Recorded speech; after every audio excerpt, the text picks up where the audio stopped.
الحمد للہ رب العالمین والصلاة والسلام علی سید الانبیاء والمرسلین اما بعد فاعوذ باللہ السمیع العلیم من الشیطان الرجیم بسم اللہ الرحمن الرحیم وانذر عشیرتک الاقربین واخفض جناحک لمن اتبعک من المؤمنین فإن عصوک فقل انی بریء مما تعملون صدق اللہ العظیم وبلغنا رسولہ النبی الکریم الامین بلغ العلا بکمالہ کشف الدجا بجمالہ حسنت جمیع خصالہ صلوا علیہ وآلہ یا صاحب الجمال ویا سید البشر من وجہک المنیر لقد نور القمر لا يمکن الثناء کما کان حقہ بعد از خدا بزرگ توئی قصہ مختصر۔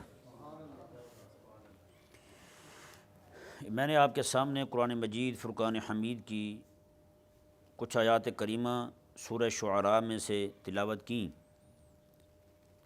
خلاق کائنات نے ان آیات کریمہ میں حبیب کریم صلی اللہ علیہ وآلہ وسلم کو اپنے قریبی رشتہ داروں کو ڈر سنانے کا حکم دیا۔ ہوا یہ کہ ایک دن حکم آیا، کریم آقا صلی اللہ علیہ وآلہ وسلم کو یہ حکم ہوا کہ آپ اپنے قریبیوں کو ڈر سنائیں۔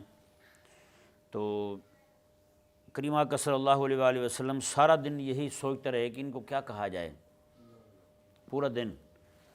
تو جب دوسرا دن آیا تو پھر جبریل امین علیہ السلام حاضر ہوئے۔ یہ جو آیا مبارکہ نا، یہ اس کے تحت جو گفتگو ہے میں کبھی بھی نہ کرتا اگر مجھے اس وقت کے دائیوں کو ڈر سنانا مقصود نہ ہوتا۔ تو اللہ تبارک و تعالی نے ارشاد فرمایا کہ فلا تدع مع اللہ الہا آخر، فرمایا کہ اللہ کے ساتھ کسی دوسرے الہ کی دعوت نہ دو، اللہ کے ساتھ کسی دوسرے الہ کی دعوت فتکون من المعذبین، اگر ایسا ہوا تو آپ کو بھی عذاب ہوگا۔ اللہ اکبر، یہ حکم آیا اللہ تعالیٰ کی طرف سے، یہ خبر دی گئی۔ تو کریم آقا صلی اللہ علیہ وآلہ وسلم نے حضرت سیدنا مولا علی رضی اللہ تعالیٰ عنہ کو بلایا۔ آپ رضی اللہ عنہ اس وقت بچے تھے، ان سے آقا علیہ السلام مشورہ لیتے ہیں۔ میں کہ علی بتاؤ کیا کیا جائے، کل بھی جبریل آئے تھے، آج پھر آئے ہیں اور آ کر کے اب یہ بات کی ہے انہوں نے۔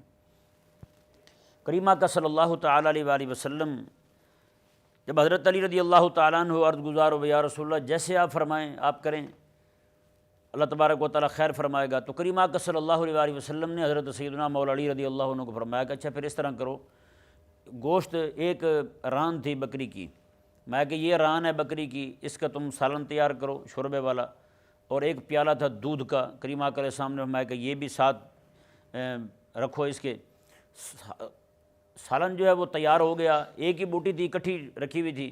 حضرت مولا علی رضی اللہ تعالیٰ عنہ فرماتے ہیں کہ میں نے جو ہے نا بوٹیاں چھوٹی چھوٹی کر کے ساری شوربے میں ڈال دی، پکی ساری اکٹھی، بعد میں چھوٹی چھوٹی بوٹیاں کر دیں، اور فرماتے ہیں کہ 40 بندوں کو جمع کیا گیا، اور سارے حضرت سیدنا عبد المطلب رضی اللہ تعالیٰ عنہ کے بیٹے پوتے اس طرح کر کے سارے تھے۔ 40 بلکہ اس سے بھی زائد لوگ تھے، 40 سے بھی زائد لوگ تھے، ان سب کو جمع کیا گیا۔ کریم آقا صلی اللہ علیہ وآلہ وسلم نے سب کو جمع کر کے جب ان سب نے کھانا کھا لیا، سیر ہو کر حضرت مولا علی رضی اللہ عنہ فرماتے ہیں میں حیران ہو رہا تھا کہ ایک ران تھی بکری کی، صرف ایک ران تھی بکری کی، اور شوربہ تھا تھوڑا سا۔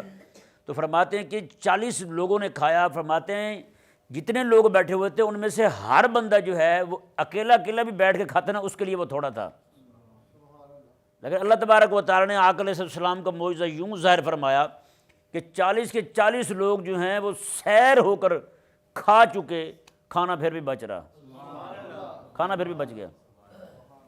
کہیں گے پھر وہ جو پیالہ تھا دودھ والا، کریم آقا علیہ السلام نے فرمایا کہ وہ دودھ بھی ان کو دو پئیں۔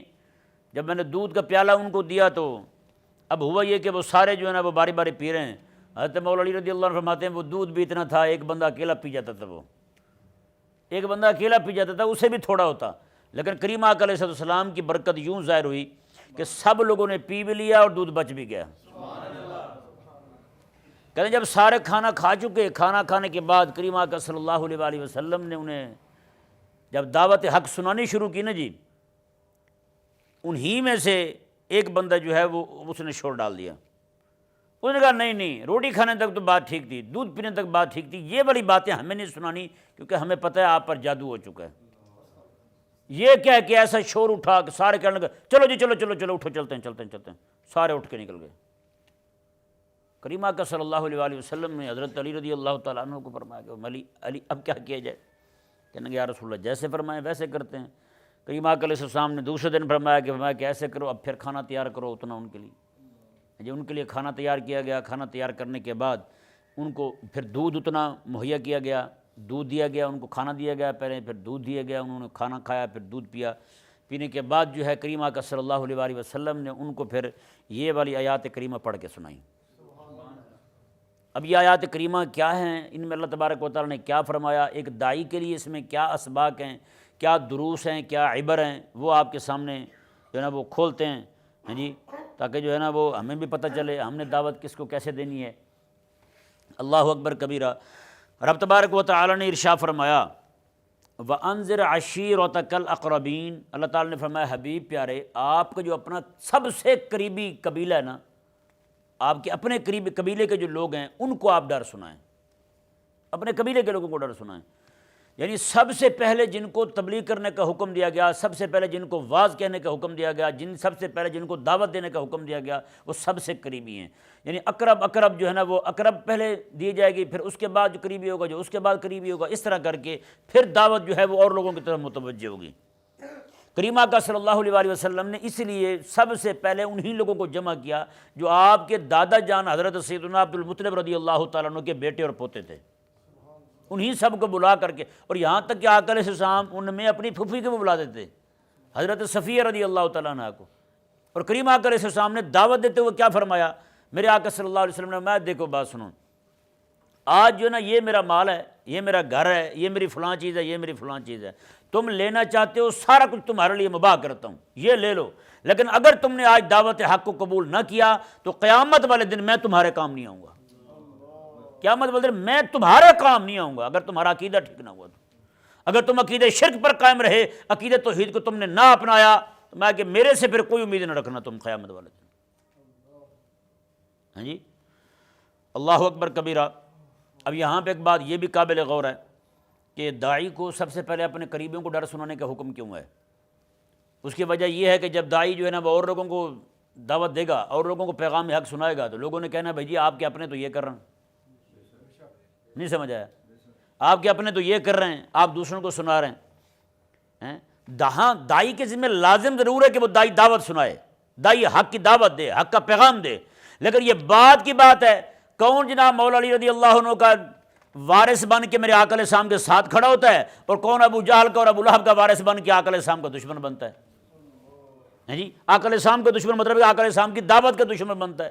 جو بھی داعی ہے، ہر داعی پر لازم ہے کہ وہ دعوت حق ضرور سنائے۔ سمجھ آیا مسئلہ نہیں ہے؟ وہ اپنے قریبیوں کو پہلے سنائے، جیسے میرے آقا صلی اللہ علیہ وآلہ وسلم نے سنایا۔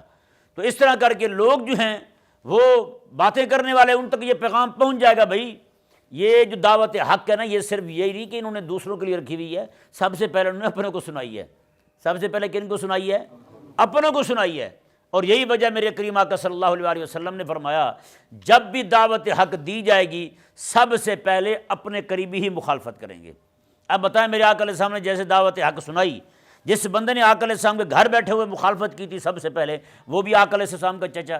میرے آقا علیہ السلام کوئی صفحہ پہ کھڑے ہو کر کے جب دعوت حق سناتے ہیں، یا ایھا المزمل حکمتکم یا ایھا المدثر قم فانذر، حبیب آپ کھڑے ہوں اور ڈر سنائیں لوگوں کو۔ جب یہ حکم آتا ہے تو آقا علیہ السلام، یعنی پہلا حکم آیا آقا علیہ السلام نے سب کو گھر میں بلا کر کے دعوت دی، اپنے دادا کے بیٹوں کو، اپنے دادا کی بیٹیوں کو، سب کو گھر میں بلایا، اپنے دادا کے پوتوں کو جمع کیا، وہاں ان کو دعوت حق سنائی۔ اور جب اللہ تعالیٰ نے یہ فرمایا یا ایھا المدثر قم فانذر وربک فکبر، میں حبیب آپ کھڑے ہوں، آپ چادر اوڑھے ہوئے آرام فرمائیں، آپ اٹھیں، یا ایھا المدثر، اے چادر اوڑھنے والے اٹھیے آپ، جی قم فانذر وربک فکبر، آپ اپنے جو ہے نا لوگوں کو ڈر سنائیے، قم فانذر وربک فکبر، اور اپنے رب کے نام کی تکبیریں پڑھیے۔ جی یہ حکم آتا ہے تو آقا علیہ السلام سب کو جمع کرتے ہیں کوئی صفحہ پر، خود آقا علیہ السلام اونچی ترین جگہ جو تھی وہاں پہ کھڑے ہوتے ہیں، اور وہاں پہ بھی آقا علیہ السلام کے خلاف سب سے پہلی جو آواز اٹھتی ہے وہ بھی ابو لہب کی تھی اور چاچا تھا آقا علیہ السلام۔ بتائیں، تو یہ ان حالات میں کریم آقا صلی اللہ علیہ وسلم نے، اب چونکہ اس کی وجہ کیا ہے جی؟ دیکھیں، سب سے پہلے اپنے قریبیوں کو کیوں ان کو دعوت دینے کا حکم دیا گیا؟ وجہ اس کی یہ ہے کہ جیسے کریم آقا صلی اللہ علیہ وسلم سے پہلے انبیاء کرام علیہ السلام تشریف لائے، وہ آتے ہی سب سے پہلے دعوت کن کو دیتے تھے؟ امیروں کو، رئیسوں کو دعوت دیتے تھے۔ یہ نہیں کہ غریبوں کو دعوت دیتے تھے، پہلے سب سے پہلے امیروں کو دعوت دیتے تھے۔ حضرت سیدنا ابراہیم علیہ السلام جو ہیں، سب سے پہلے اپنے گھر والوں کو دعوت سنانے کے بعد سب سے پہلے جس کا دروازہ جا بجاتے ہیں وہ نمرود ہے، سمجھ آیا نا؟ نمرود کو دعوت حق سناتے ہیں، دعوت توحید دیتے ہیں۔ اور حضرت موسیٰ علیہ السلام جو ہیں، وہ اپنے رشتہ داروں کو دعوت سنانے کے بعد سب سے پہلی دعوت جس کو دیتے ہیں وہ جا کر کے جناب فرعون کو دعوت سناتے، دعوت حق سناتے ہیں۔ اور یہی حکم میرے آقا علیہ السلام کو تھا، کیونکہ جو آقا علیہ السلام کے قریبی تھے وہی حکمران تھے، کیونکہ پورے اس وقت جو ہے پورے عرب کے لوگ جو ہیں مکے کے لوگوں کو اپنا سیاسی اور مذہبی رہنما جانتے تھے۔ سیاسی یوں کہ انہی کے فیصلے ہوتے تھے، سارے سرپنچ تھے اس وقت مکے کے لوگ جو ہیں، اور دوسرا یہ کہ جیسے عرب کے سردار تھے وہی، اور دوسرا یہ کہ چونکہ ان کے پاس بت تھے، وہ مذہبی پنڈت تھے ان کے، تو اس حوالے سے وہ ان کے مذہبی رہنما بھی تھے، مذہبی سربراہی بھی انہیں حاصل تھی اور سیاسی رہنمائی بھی انہیں حاصل تھی، سیاسی رہنما بھی تھے اور مذہبی رہنما بھی تھے۔ پورے عرب کے لوگ جو ہیں انہی کی اطاعت کرتے تھے، انہی کی فرما برداری کرتے تھے۔ تو کریم آقا صلی اللہ علیہ وسلم نے ایک تو چونکہ آقا علیہ السلام کے قریبی رشتہ دار بھی تھے اور دوسرا وہ حکمران بھی تھے، تو کریم آقا صلی اللہ علیہ وسلم نے اس لیے سب سے پہلے دعوت انہی سے شروع کی، سب سے پہلے دعوت حق انہی کو سنائی۔ اللہ اکبر کبیرہ۔ اب دیکھیں جی، رب تبارک و تعالی نے ارشاد فرمایا وَأَنذِرْ عَشِيرَتَكَ الْأَقْرَبِينَ، فرمایا حبیب پیارے آپ اپنے قریبی، سب سے قریبی جو قبیلہ ہے آپ کا، آپ کے قبیلے کے جو افراد ہیں ان کو آپ دعوت حق سنائیں۔ آگے فرمایا رب تبارک و تعالی نے اللہ اکبر کبیرہ وَاخْفِضْ جَنَاحَكَ لِمَنِ اتَّبَعَكَ مِنَ الْمُؤْمِنِينَ، میں حبیب پیارے اور جو بندہ آپ پر ایمان لے آئے، آپ کی اتباع کرے، اللہ اکبر، یہ رب تعالیٰ اپنے حبیب کو حکم دے رہا ہے، آپ اپنے رحمت کے بازو جو ہیں اس کے لیے جھکا لیجئے، آپ اپنے رحمت کے بازو اس کے لیے بچھا دیجئے۔ یہ اللہ تبارک و تعالی جو ہے اپنے حبیب کریم علیہ السلام کو حکم دے رہا ہے۔ اور یہاں مزے کی بات یہ ہے، یہاں جناح کا، جناح پر کو کہتے ہیں، جناح کس کو کہتے ہیں؟ پر کو کہتے ہیں۔ جیسے وہ ایک کالے کولے نے مسٹر جناح کے بارے میں کہا کہ اس نے کہا کہ یہ جو ہے نا ذوالجناح کے منت مانی گئی تھی تو اس لیے وہ ذوالجناح سے یہ جناح ہو گیا ہے، یعنی اس نے اسے بھی دلدل بنا دیا ہے۔ اس نے کہا یہ جو ہے نا قائد اعظم صاحب یہ بھی دلدل ہیں، یعنی دلدل کی برکت سے آئے ہیں سارے، اندازہ لگا۔ اور لطیفہ ایسا چھوڑنا کہ اگلے بندے کی ہنسی نہ رکے۔ جیسے وہ ان کا ایک بندہ جو ہے نا پترے، ان کا ایک بندہ جو ہے نا وہ کہنے لگا جی یہ آئنسٹائن جو ہے، کہتا اس نے نہج البلاغہ پڑھی تھی تو امریکہ نکالا تھا اس میں سے امریکہ دریافت کیا تھا اس نے نہج البلاغہ پڑھ کے۔ وہ کہتے ہیں جب سستی بندہ جو ہے نا خریدے اور پی لے تو اس کے اثرات ایسے ہی ظاہر ہوتے ہیں۔ تو اللہ تبارک و تعالی نے ارشاد فرمایا، یہاں دیکھیں اللہ تبارک و تعالی نے حضرات انبیاء کرام علیہ السلام کے سردار کو فرمایا، میں جو دین حق کو مان لیں اور آپ کی پیروی کرنے لگ جائیں تو حبیب پیارے آپ ان کے لیے اپنے رحمت کے بازو جھکا دیجیے۔ یہ جناح جو ہے یہ پر کو کہتے ہیں۔ جناح کس کو کہتے ہیں؟ پر کو کہتے ہیں۔ یہ اصل میں ایک مثال دی گئی ہے، مرغی نہیں ہوتی مرغی، یہ اپنے بچوں کو اور اپنے انڈوں کو کیسے اپنے پروں کو نیچے چھپا کے بیٹھتی ہے، ہیں جی۔ کوئی مرغی اور مرغہ جو ہے اس کی طرف آ کے دکھائے، ہیں جی، چاہے بلی سے لڑ نہیں سکتی لیکن بلی اس کی طرف آ کے دکھائے، کیسے جناب فوراً سارے جناب پر اوپر کرے گی، ایسے جناب وہ غراتی ہوئی اس کی طرف جائے گی اور جناب وہ ہوتا ہی نہیں ہوتا، ایسے جھپٹ پڑتی ہے اس پر، چھوڑتی نہیں ہے، ایسی حفاظت کرنے والی ہوتی ہے۔ کوئی گھر کا مالک بھی اس کے بچوں کو ہاتھ لگانے لگے تو کیا کرتی ہے اس کے ساتھ، بتائیں۔ اللہ اکبر کبیرہ۔ اللہ تبارک و تعالی نے یہاں داعی کو یہ حکم دیا ہے، داعی کو یہ ادب سکھایا ہے کہ جو دعوت کو قبول کر لیں ان کے ساتھ آپ کا رویہ ایسا ہونا چاہیے، یہ رحمت والا، رأفت والا، محبت والا، شفقت والا، ہاں جی، اس طرح کا پیار والا انداز ہونا چاہیے۔ اللہ اکبر کبیرہ۔ رب تبارک و تعالی نے ارشاد فرمایا فَإِنْ عَصَوْكَ، حبیب پیارے اگر یہ آپ کی نافرمانی کریں، آپ کی دعوت کو قبول نہ کریں تو فقل، آپ ان کو کہہ دیں سیدھا سیدھا، کیا کہہ دیں؟ انی بریء مما تعملون، میں تمہارے تمام کاموں سے بری ہوں، میرا تمہارے کاموں کے ساتھ کوئی تعلق نہیں ہے، جو کچھ کام تم کر رہے ہو میرا ان کے ساتھ تعلق نہیں۔ اب بتائیں جی، پہلی بار دعوت دی جا رہی ہے اور پہلی بار ہی دعوت دیتے ہوئے آقا علیہ السلام یہ فرما رہے ہیں، پہلی بار ہی دعوت دیتے ہوئے، یعنی کہ وفات جو ہے ہم نے توحید کے ساتھ کرنی ہے، وفات جو ہے ہم نے خالق اور مالک کے ساتھ کرنی ہے۔ تم کیا کرتے ہو، تم کیا چاہتے ہو، ہمارا اس کے ساتھ کوئی تعلق نہیں۔ اللہ آگے کیا فرمایا اللہ تبارک و تعالیٰ نے؟ ظاہری بات ہے جب ان کو کھڑے ہو کے آقا علیہ السلام یہ فرمائیں گے کہ میرا تمہارے ساتھ پھر کوئی تعلق ہو نہیں، تمہارے اعمال کے ساتھ تعلق ہو نہیں۔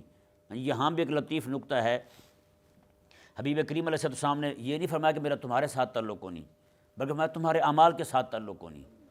تمہارے ساتھ تعلق پھر بھی رکھوں گا، تمہیں پھر بھی سمجھاتا رہوں گا میں، تمہیں پھر بھی دعوت حق سناتا رہوں گا میں۔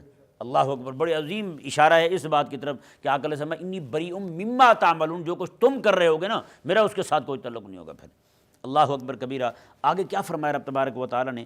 وَتَوَكَّلْ عَلَى الْعَزِيزِ الرَّحِيمِ، کیونکہ اب ان کے ساتھ، ان کے عمل کے ساتھ تو لا تعلقی ہو گئی، جب ان کے عمل کے ساتھ لا تعلقی کریں گے تو انہوں نے کون سا آپ کے ساتھ پھر کھڑے ہونا ہے؟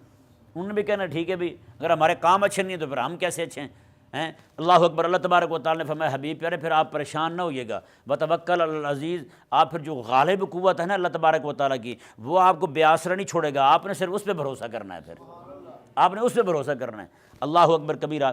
آگے فرمایا رب تبارک و تعالیٰ نے الرحیم، جو مہربان بھی ہے، جو مہربان بھی ہے۔ میں حبیب پیارے وہ خالق اور مالک جو ہے وہ آپ پر، آپ کے جو عمل ہوگا، آپ کا جو کام ہوگا، اس پر اللہ تبارک و تعالیٰ رحمت والا صلہ بھی عطا فرمائے گا آپ کو۔ یہاں ایک بات بڑی قابل غور ہے، وہ یہ ہے کہ اللہ تبارک و تعالیٰ نے العزیز کے بعد الرحیم فرمایا۔ الرحیم مہربان اللہ تعالیٰ، یہ نہیں فرمایا اللہ تعالیٰ نے کہ حبیب پیارے بس آپ پر اللہ تعالیٰ مہربان ہے تو آپ کو محنت نہیں کرنی پڑے گی، یہ نہیں فرمایا کہیں بھی، محنت آپ نے کرنی ہوگی۔ حبیب کریم علیہ السلام کو رب فرما رہا ہے کہ حبیب پیارے اللہ تعالیٰ غالب بھی ہے، اللہ تعالیٰ آپ پر مہربان بھی ہے، لیکن یہ ذہن میں رکھیے آپ کو کوششیں وہ زمینی ہی کرنی ہوں گی۔ معجزے عطا فرمائے رب تعالیٰ نے حبیب کریم علیہ السلام کو، لیکن دعوت حق سنانے کے لیے جو جد و جہد ایک انسان کرتا ہے اللہ تبارک و تعالیٰ نے وہی حبیب کریم علیہ السلام کے ذمہ لگایا۔ کیا آقا علیہ السلام جو ہیں وہ دعوت سنانے کے لیے طائف نہیں جاتے؟ طائف والے آقا علیہ السلام کو پتھر نہیں مارتے، یہاں تک کہ آقا علیہ السلام جو ہیں اتنے پتھر لگتے ہیں آقا علیہ السلام کو زمین پر تشریف لے آتے ہیں، آقا علیہ السلام کے نلین مبارکہ خون سے بھر جاتے ہیں۔ بتائیں احد میں آقا علیہ السلام جاتے ہیں تو آقا علیہ السلام کے دندان مبارکہ شہید ہو جاتے ہیں، خود مبارکہ آقا علیہ السلام کا دندان مبارکہ میں گھس جاتا ہے، آقا علیہ السلام کو جو صحابی نکالنے لگتے ہیں ان کا دانت پہلی باری جب ایسے کھینچتے ہیں 4 دانت ان کے نکل کے باہر آ جاتے ہیں۔ بتائیں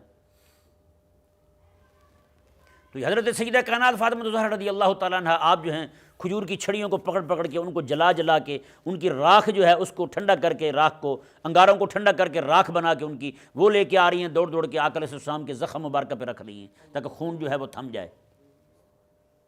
یعنی اللہ تعالیٰ عزیز بھی ہے، رحیم بھی ہے، اللہ تعالیٰ غالب بھی ہے، میں حبیب پیارے مہربان بھی ہے آپ پر، لیکن کوششیں آپ کو وہی کرنی ہوں گی جو کی جاتی ہیں۔ یہ نہیں کہ کوشش جو ہے آپ سے چھڑا دی جائے گی، آپ جو ہے نا وہ کوشش نہیں کریں گے ہمارے دین کے غلبے کے لیے، وہ آپ کو کرنا ہوگا۔ الرحیم، رحمت والا صلہ ضرور عطا فرمائے گا رب تبارک و تعالیٰ، رحیم ہے آپ پر، لیکن حبیب پیارے اس کا مطلب یہ نہیں ہے کہ آپ کام چھوڑ دیں، کام آپ کو کرنا ہوگا۔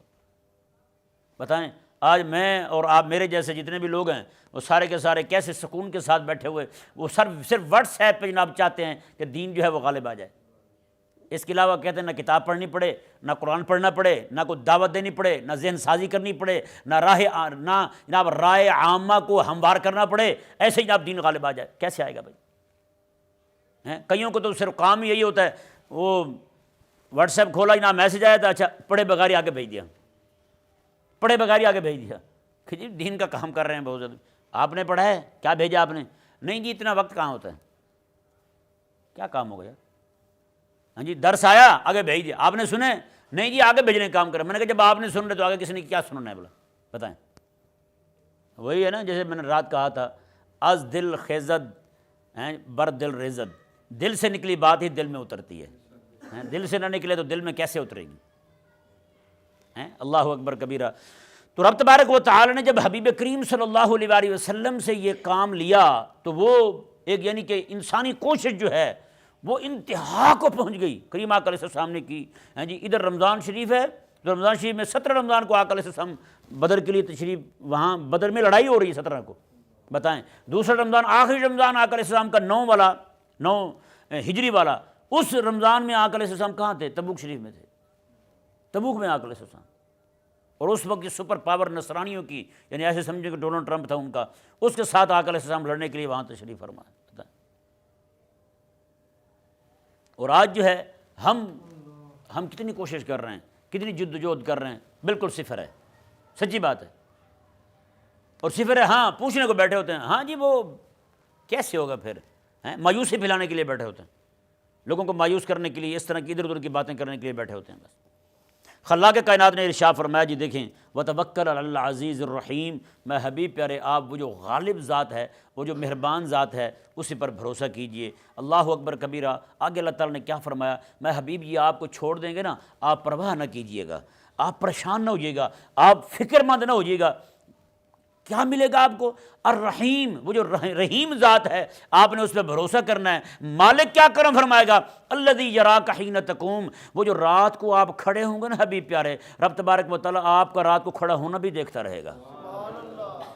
الذی یراک حین تقوم، میں حبیب پیارے اللہ تبارک و تعالیٰ آپ کو دیکھتا رہے گا۔ وتقلبک فی الساجدین، اور سجدہ کرنے والے آپ کے غلام جو ہیں، صحابہ کرام جو ہیں، جنہوں نے دعوت آپ کی قبول کی ہوگی، وہ راتوں کو کھڑے ہو کے تہجد پڑھ رہے ہوں گے، اللہ اللہ کر رہے ہوں گے، ذکر و فکر کر رہے ہوں گے، آپ جب سجدہ کرنے والوں میں آ کے ان کو دیکھ رہے ہوں گے، اللہ تعالیٰ فرماتے ہیں حبیب پیارے اللہ آپ کو بھی دیکھتا رہے گا، آپ کے غلاموں کو بھی دیکھتا رہے گا۔ اور یہ ذہن میں رہے، یہ جو نگاہ ہے، اللہ تعالیٰ جس نگاہ کا اعلان فرما رہا ہے، یراک حین تقوم، جب آپ کھڑے ہوں گے رات کو تہجد پڑھنے کے لیے، اللہ آپ کو دیکھ رہا ہوگا۔ وتقلبک فی الساجدین، اور سجدہ کرنے والوں کے درمیان آپ چل رہے ہوں گے، ان کو دیکھ رہے ہوں گے، یا آپ ان کے ساتھ کھڑے ہو کے سجدہ کر رہے ہوں گے، رکوع سے سجدے میں جائیں گے، سجدے سے رکوع میں آئیں، سجدے سے پھر قیام کی طرف آئیں گے۔ اللہ تبارک و تعالیٰ میں حبیب پیارے اللہ اس وقت بھی آپ کو دیکھ رہا ہوگا۔ مطلب کیا ہے، یہ جو دیکھنا ہے، یہ دیکھنا یہ نظر ربوبیت سے نہیں ہے، یہ نظر نگران والی نظر نہیں ہے، بلکہ اللہ تبارک و تعالیٰ فرماتا ہے محبوب پیارے یہ پیار والی نظر ہے، یہ محبت والی نظر ہے۔ جی ہمارا حبیب جو ہے وہ دن کو جناب سارا دن جد و جہد کرے دین کے غلبے کے لیے، اور رات میں کھڑا ہو کے خود بھی کھڑا ہو اور اپنے غلاموں کو بھی کھڑا کر کے میری بارگاہ میں لے آئے۔ جی رات دن کے وقت لوگوں کو اکٹھا کرے، رات کے وقت جمع کر کے ان کو جگا کے رب تعالیٰ کی بارگاہ میں کھڑا کر دے، کہے مولا میں نے جتنی محنت رات میں کی ہے وہ ساری تیری، رات دن سارا محنت کی ہے وہ ساری رات کے وقت تیری بارگاہ میں نے پیش کر دی ہے، سب کو میں نے جھکا دیا تیری بارگاہ میں۔ تو رب تبارک و تعالیٰ فرماتا ہے کہ حبیب پیارے ان کے ساتھ آپ نے ان کو کہنا ہے، آپ نے انی بریء مما تعملون، تمہارے عمل کے ساتھ میرا تعلق کوئی نہیں۔ اور دوسری طرف اللہ تبارک و تعالیٰ نے میں حبیب پیارے جب آپ راتوں کو کھڑے ہو کے جی وہ نہیں دیکھیں گے، آپ کی طرف نہ دیکھیں، اللہ نے فرمایا کہ عزیز الرحیم میں ذات حبیب پیارے میں تو ہر وقت نگاہ محبت سے دیکھتا رہوں گا۔ اندازہ لگائیں، یہ وہی بات حضرت پیر میر علی شاہ صاحب رحمہ اللہ نے فرمائی تھی۔ آپ نے فرمایا تھا کہ جو بندہ حضور کی ختم نبوت کا کام کرتا ہے اس کی پشت پر امام الانبیاء علیہ السلام کا ہاتھ ہوتا ہے۔ جی تو بتائیں جب اللہ تبارک و تعالیٰ یہ فرمایا کہ حبیب پیارے آپ ہمارے دین کے لیے کھڑے ہوں گے تو آپ ہر وقت ہماری نگاہ رحمت میں رہیں گے، تو اس سے ثابت ہوا جو بندہ یہ چاہتا ہے کہ اللہ تبارک و تعالیٰ کی نگاہ رحمت میں رہے، اللہ تبارک و تعالیٰ جو ہے وہ مکمل رحمت اور رأفت اور مہربانی اور شفقت اور کرم کے ساتھ اس کو جناب اپنی نظر رحمت میں رکھے، تو میں کہ پھر وہ بندہ جو ہے رب تعالیٰ کے دین کے غلبے کے کام میں لگ جائے، اللہ تبارک و تعالیٰ جو ہے اپنی نظر رحمت اس کی طرف سے نہیں پھیرے گا۔ سمجھ آیا جی؟ ہاں اللہ اکبر، یہ ایک بہت زبردست مضمون ہے، اس پہ جتنا بھی غور کرتے جائیں گے اتنا ہی یہ مضمون کھلتا جائے گا، اور داعی حضرات جو ہیں ان کے لیے اس میں اہم ترین سبق ہے۔ اور ایک مزے کی بات یہ بھی ہے، اللہ تبارک و تعالی نے یہ بات تو چل رہی تھی غلبہ دین کی، وہ کوشش کی رات کے وقت، دن کے وقت جو کوشش کی جاتی ہے اس کی بات چل رہی تھی۔ اللہ تبارک و تعالی نے وہاں یہ نہیں فرمایا کہ حبیب آپ کوشش کر رہے ہوں گے، نظر رحمت ہے اس وقت بھی، یہ ذہن میں رہے، ایسی بات نہیں ہے کہ نظر رحمت نہیں ہے اس وقت، نظر رحمت ہے، لیکن اللہ تبارک و تعالی نے جو نظر رحمت کی خاص بات کی ہے نا، وہ پچھلی رات کو اٹھ کے جو عبادت کی جاتی ہے نا، ہاں جی داعی جو پچھلی رات کو اٹھ کے جناب اللہ تعالیٰ کے بارگاہ میں عرض کرتا ہے، یا اللہ میں جو بھی کام کروں دین کا، تیرے دین کے غلبے کے لیے جاؤں، جس کو بھی جا کے دعوت دوں مولا میری زبان میں اثر پیدا کر دے، ہاں جی جس کو میں دعوت دوں اس کے دل میں تیری دعوت جو ہے نا تیرے دین کی وہ اتر جائے، ہاں جی یہ چیزیں جو ہے نا رات کے وقت داعی کے لیے اٹھنا ہیں۔ اللہ تعالیٰ نے خود قرآن کریم میں 15ویں پارے میں ارشاد فرمایا وَمِنَ اللَّيْلِ فَتَهَجَّدْ بِهِ نَافِلَةً لَكَ، میں حبیب پیارے پچھلی رات کو نا آپ ضرور اٹھا کریں، وَمِنَ اللَّيْلِ فَتَہَجَّدْ بِهِ نافلۃ، اللہ کا ہوگا تو نفل آپ کے لیے اٹھنا، لیکن رات کا جو اٹھنا ہے نا، فرمایا کہ اللہ اکبر کبیرہ۔ پھر دوسرا دیکھیں، یا ایھا المزمل، اللہ تعالیٰ نے کہ اے چادر اوڑھنے والے، ہاں جی، قم اللیل الا قلیلا، آپ رات کو اٹھا ضرور کریں لیکن تھوڑا اٹھا کریں، ہاں جی۔ آقا علیہ السلام ساری رات کھڑے رہتے تھے۔ اللہ تعالیٰ نے پھر سورۃ طٰہٰ شروع اسی مضمون سے کی، طٰہٰ ما انزلنا علیک القرآن لتشقیٰ، میں حبیب پر قرآن ہم نے اس لیے تھوڑا نازل کیا ہے کہ آپ مشقت میں پڑ جائیں، ہیں جی۔ آپ سارا دن جو ہے وہ تبلیغ فرمائیں، ساری رات ہماری بارگاہ میں کھڑے رہیں، آپ کے پاؤں مبارکہ پہ ورم آ جائے، پاؤں سوج جائیں آپ کے، حبیب پر اس طرح تو نہ کریں۔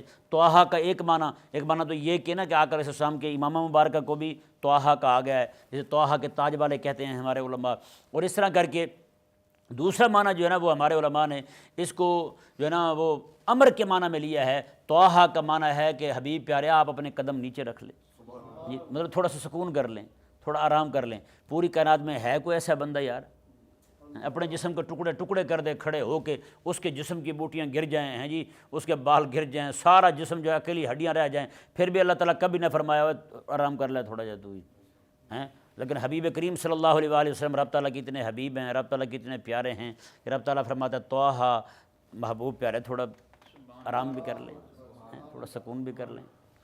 ما انزلنا علیک القرآن لتشقیٰ، ہم نے قرآن اس لیے تھوڑا نازل کیا مشقت میں پڑ جائیں۔ اللہ اکبر کبیرہ۔ تو یہ آیات کریمہ جو ہے نا یہ واضح کرتی ہیں کہ داعی جو ہے وہ رات کو کھڑا ہو ضرور، داعی بھی اور ہر بندہ ویسے ہیں۔ اللہ کو میرے آقا علیہ السلام نے پتہ کیا فرمایا تھا؟ آقا علیہ السلام کے کسی صحابی تھے حضرت عبداللہ رضی اللہ عنہ، آقا علیہ السلام نے بندہ تو اچھا ہے اگر تہجد پڑھے تو،